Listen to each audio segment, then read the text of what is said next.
हिंदी की उत्कृष्ट और सुरुचिपूर्ण कहानियों की श्रृंखला में आज सुनिए हिंदी की प्रतिष्ठित लेखिका सुबोध चतुर्वेदी जी की लिखी हुई कहानी एक कहानी यह भी।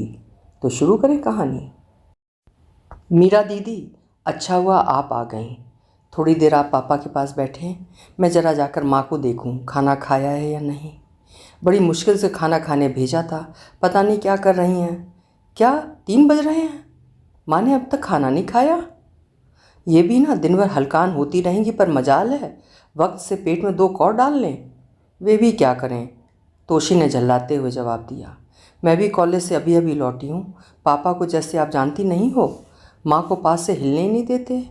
अब घर के काम देखें, खुद को देखें कि दिन भर पापा के पैताने बैठी रहें। पापा का बीमार होना मतलब सबकी आफत। पापा का यह व्यवहार हमारी समझ में तो बिल्कुल नहीं आता। बचपन से देखते आ रहे हैं, हमेशा हुक्म ही चलाते रहे हैं। घर के सभी सदस्य सिर झुकाकर मानते आ रहे हैं। विजय भैया अच्छे रहे जो जेल से जल्दी बाहर निकल गए। अच्छा, अब ये घर तुझे जेल लगने लगा है? मीरा ने हंसकर पूछा। तोशी ने आंख तरेर कर कहा, मानो पूछ रही हो क्या वो उसकी राय से सहमत नहीं है। बात आई गई हो गई। इस तरह की बातें इस परिवार में आए दिन होती रहती हैं। घर के मालिक देश राज्य सरकारी अफसर थे। गाड़ी बंगला नौकर चाकर सब कुछ था, पर रिटायरमेंट के बाद वे सुख सुविधाएं आकाश कुसुम हो गईं। बच्चे बड़े हो गए, खर्चे भी बढ़े, पेंशन पर भार आ टिका।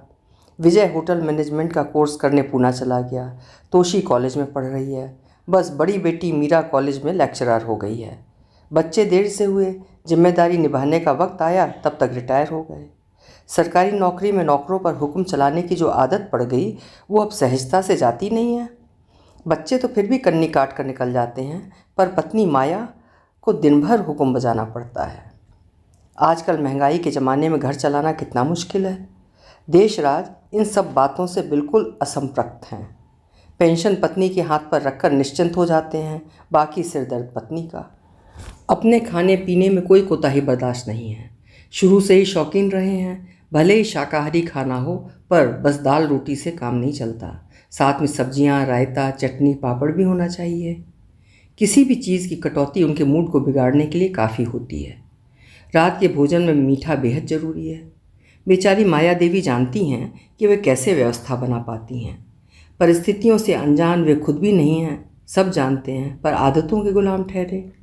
जब तक षड्रस का आनंद जिह्वा को नहीं मिले, ऐसे जीवन का क्या फ़ायदा। पत्नी माया सीधी सादी महिला हैं, सिर झुकाए दिन भर काम में लगी रहती हैं। अपने खर्चों में कटौती करके पतिदेव की हर इच्छा पूरी करना अपना धर्म समझती हैं। दोनों बेटियां ताने देती रहती हैं, पर चुपचाप सिर झुकाकर सुन लेने में ही अपनी भलाई समझती हैं। प्रतिवाद भी नहीं करती, जानती हैं बेटियां गलत नहीं हैं। कभी कभी बेटियों को अपने व्यवहार पर ग्लानि होने लगती है। माँ की व्यवस्था को समझती हैं, फिर भी पिता के विरुद्ध कुछ ना कुछ मुँह से निकल ही जाता है। जन्माष्टमी का त्यौहार आने वाला है, व्रत होगा, पूजा पाठ भी होगा।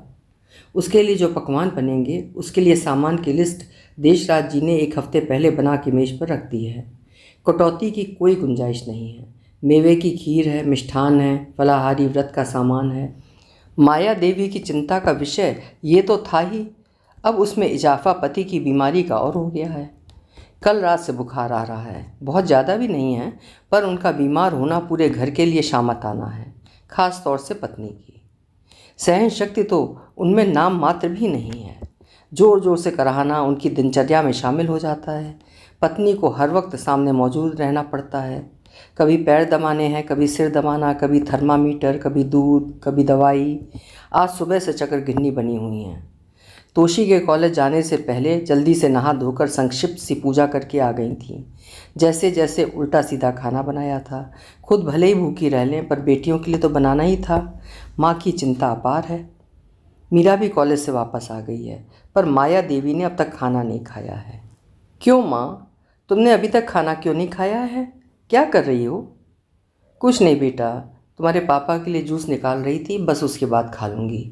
अभी कौन सा वक्त निकल गया।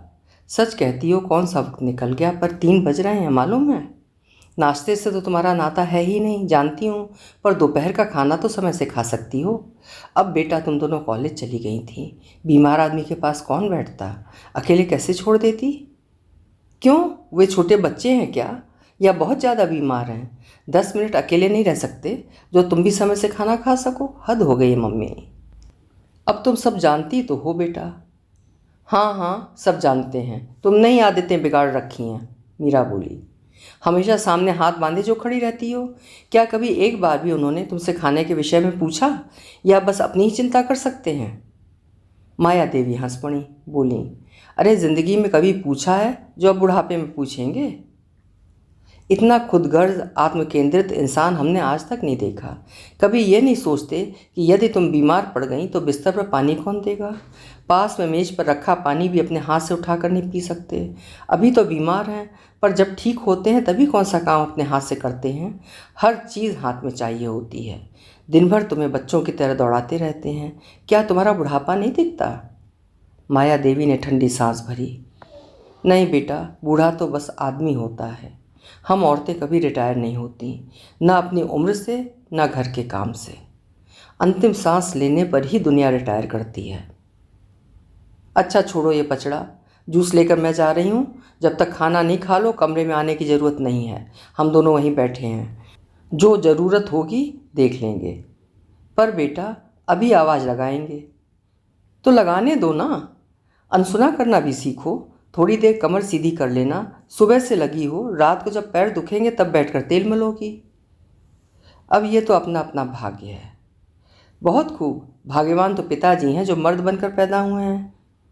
अच्छा, अब चुप कर। स्त्री का धर्म है पति की सेवा करना। हाँ हाँ, क्यों नहीं। और पति का क्या धर्म है, जरा बताओ तो माँ।